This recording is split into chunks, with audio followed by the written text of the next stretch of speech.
Raptor check. Yeah, so one of the questions that you guys asked me to provide is, you know, what's the most dangerous situation I've ever been in the F-16?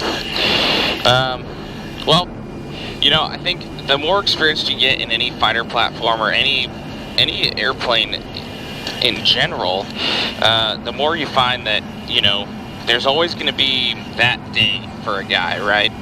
And you just hope that that day doesn't come very often, if ever, right?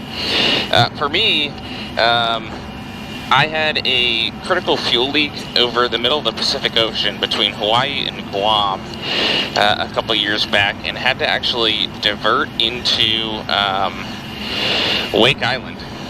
Departure Viper 3, 2 ship airborne on the Flex West. Viper 3 nose departure, INS air requested altitude.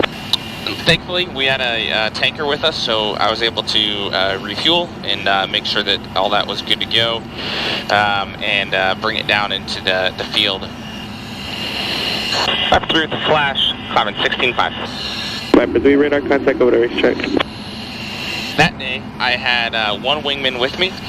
He was actually my flight lead for the day, and I was the wingman. He backed me up in the checklist and the decision-making process, and we decided to turn it around and bring it into Wake Island, which is a planned divert for us, but one that guys do not go to very often. So we brought it back down and brought it down to that airfield, and everything was safe and good from that point on. Alright, so before everything overheats, I'll try and answer these questions as best I can. So, when does the fatigue factor start setting in dogfighting or BFM? Really, the answer to that is immediately. So, Viper 3, contact nose control, channel 8. Viper, push 8. The answer to that really is, honestly, immediately. When you're doing knife fighting in the phone booth, you're getting in close. You can kind of see in the defensive fighting regime that I'm almost breathing more heavily and getting more flustered than if I'm offensive. You know, if you're in an offensive posture, all you need to do is look forward and really have a precise maneuvering to kill the adversary, right? So it's more cerebral than the tooth to nail posture of defensive BFM. But really, you know, any aircraft can go from an offensive to a defensive position in a heartbeat. So you've really got to be prepared for anything. So I'd say, you know, fatigue really sets in immediately, and you don't really get it back until you stop fighting and go to a different regime of flight or go back home. So, yeah. All right, starting the GX 4 to 5 for the first 90, 5 to 7 for the second. Viper 1's ready. For G1 in place 90 right now.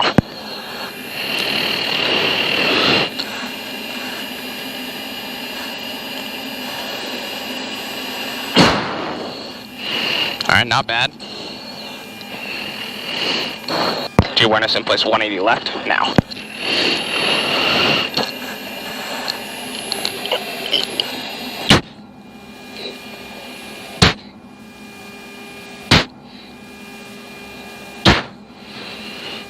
Alright, that worked alright. Altitude. In place 90 right, 1's good G. Good G. Flight floor 10,000, acknowledge.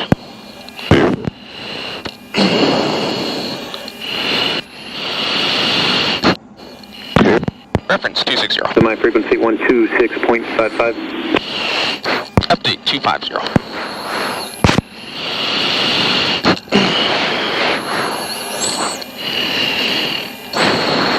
Alright. So that looked like that worked okay. So you can already tell my heart rate is just a little bit increased, and we only maxed out at 5.7 Gs there. So 5.7 times my body weight, which is about 150 for your transparency there, right? Altitude. Bullet 3-1, you got traffic to your northwest, about 10 miles southbound, F-15, flight level 187, and then you got traffic southeast, the PC-12, 16.5. Alright, so now we're maneuvering to what we call a ski room. position on our wingman here, and then we're going to set up a 9K. What that means is we're starting at 2 nautical miles, and then he's going to set himself up in a defensive position so that we can set up an offensive fight for me. Strike copies confirmed, they're going to north Owen. Affirmative. One of the questions that I have been getting asked lately is Top Gunner Iron Eagle, and I will admit that I've actually seen neither, and I am fully recognize that I am a complete disappointment to the entire fighter aviation community for that fact. However, I feel like integrity is the best solution in most, if not all, circumstances, and so I guess I'll roast myself on the internet for that one. So yeah. So there you go.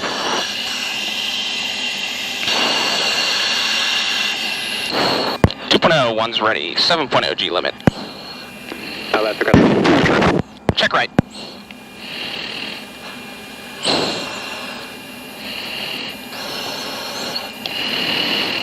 Lock. 2.8. Alright, so we're going to call down ranges until 1.5, which is going to be our fights on.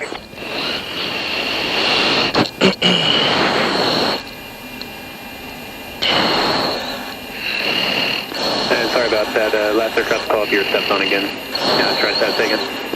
2.5.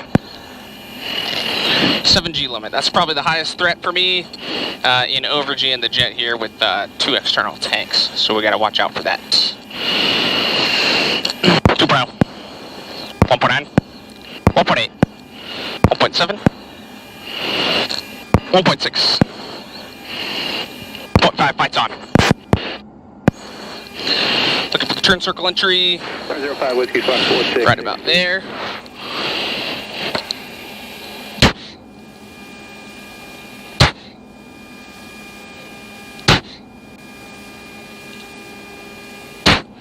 It's going downhill.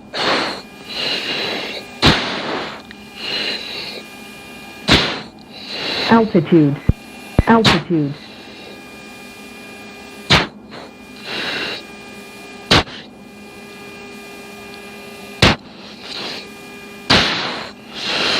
Nice, just above the floor. Maintain airspeed.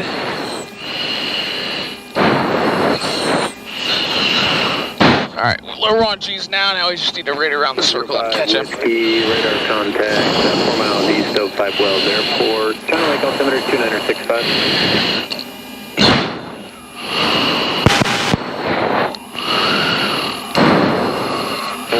Contact Los Angeles 4.22 today.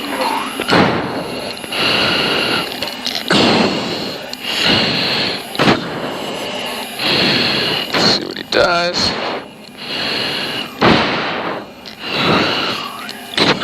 Lock. Okay, 1.0. 0.9. 110 knots of closure. Looks good.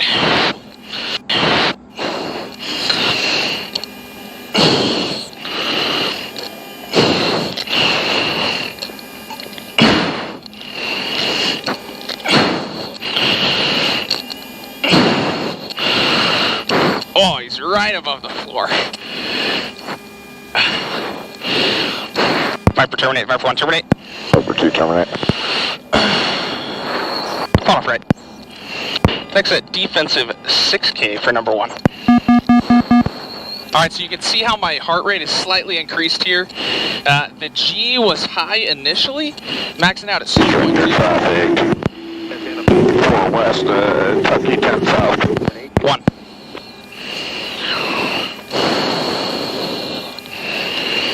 Object 1 is 7.5. 7 low dry. Alright, but these next ones, once we are at an unlimited G restriction, should be good to go for us to see that higher heart rate. We've got about 400 pounds to go.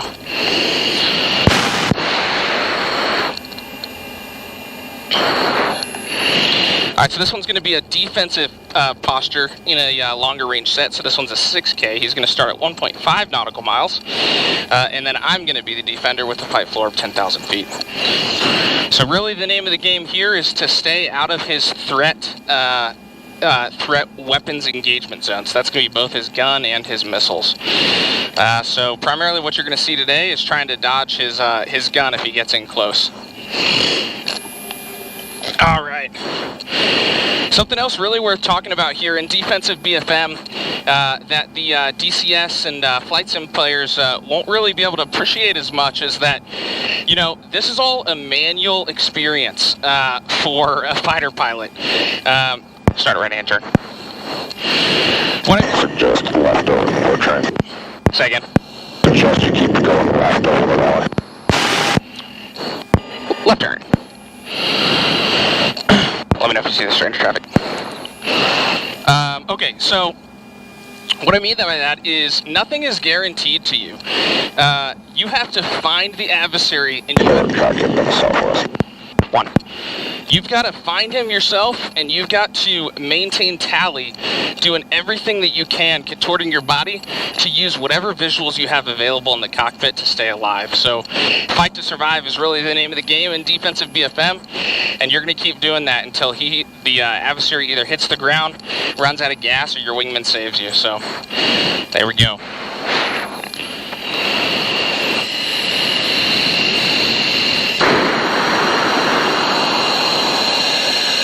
What is the most meaningful sortie I've been on? So the answer I can give you for that is, you know, my most meaningful sortie was probably the first flight that I had. Send me the Jason 1 arrival runway 01 left transition. It was probably the first flight that I had after becoming a 4-ship flight lead. So the progression as a military aviator is you start as a wingman where you're just following guys around, you're learning the ropes, because really the only thing you can do is proficiently, and maybe not even that at the time, is fly your own airplane, let alone lead somebody else. And so after about a year or so, depending on your performance, you know, as a wingman, you'll get put into something called the flight lead upgrade, which the duration of it varies depending on, once again, your performance, but after about a 6-month period, you'll become a 4-ship flight lead and certified to take another 3 F-16 aircraft with you into combat. So the first flight I had with a wingman, after being trusted to those proverbial keys, was an incredibly surreal experience. He's ready. Check left. 1, 2. Go. Or F-16. Right and turn, deep 6. Same flight level 1. Tally. 1. Right and turn. Right on.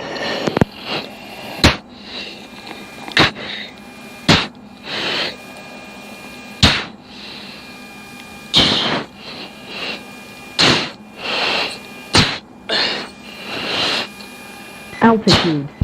Altitude. No lead. He's in lag. Now. AB, can I save it? Maybe not in a 2-bag. Oh, we saved it. Oh. Go Viper 10,000. Viper, knock it off. Viper 1, knock it off. Viper 2, knock it off. Woo! Alright, max 6.9 Gs there. That's a good one. Left-hand turn. Whew, okay, so you can really see now the effects of G's on the body. You're turning around, you're fighting, and especially in defensive BFM, you have no opportunity to relax. So yeah, I'm curious to see what my heart rate looks like and what the G's look like on that set. Next set, defensive 6K for number 1. Because it just goes to show, not only are you fighting to survive in your jet, but you're fighting to survive with your body as well. So there you go. Object 1 is 6.6. Alright, we're going to do another defensive 6K, starting at 1.5. See how this one works out. 1's ready. You ready? Check right.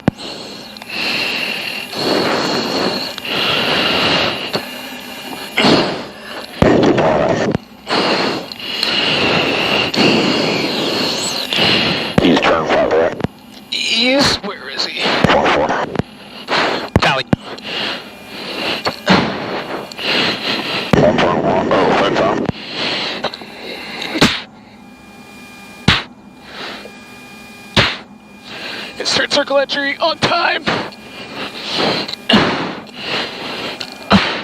He's in lag. Okay. Altitude. Altitude. Jesus.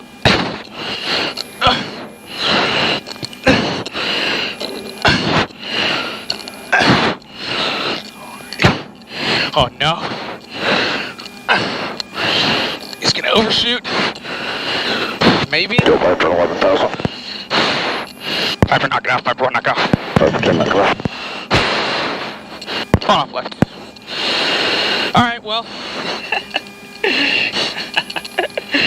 That's what you get when you fly against one of the most experienced guys in operational test. Some of these guys are so experienced that, you know, they just never miss.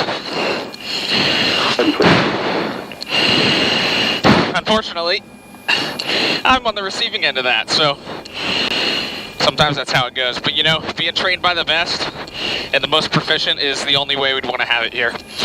Yeah, so this is my office. Welcome to my office. You know, for a lot of guys, you know, working professionals or most of the world out there, you know, they do a 9 to 5. They go to work. They get in an office chair in a cubicle in a building, you know, and do that kind of work. And I'm sure it's impactful and incredible and making a difference in its own way. But you know, this is what I do. Up 3 left, base secure, stop 3 left. Viper 3 runway 3 left, wind 030 at 24, go 28, cleared to land. Viper 3 clear to land, 3 left. Messing up my radio calls because I'm thinking about life.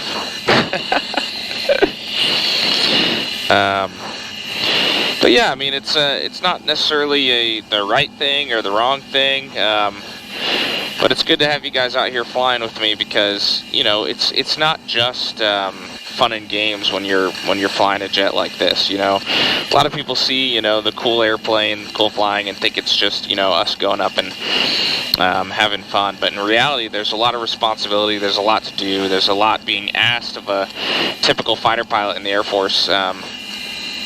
That it is a full-time job and a half a lot of the times. So yeah, I would say for every flight we do about can be up to 12 hours of mission planning the day prior, and then 3 hours to 4 hours for the brief prior to the flight. You fly for an hour and a half, and then you debrief for up to 4 hours or even more sometimes. So there's a lot going into a single sortie, which is the only portion that a lot of people see.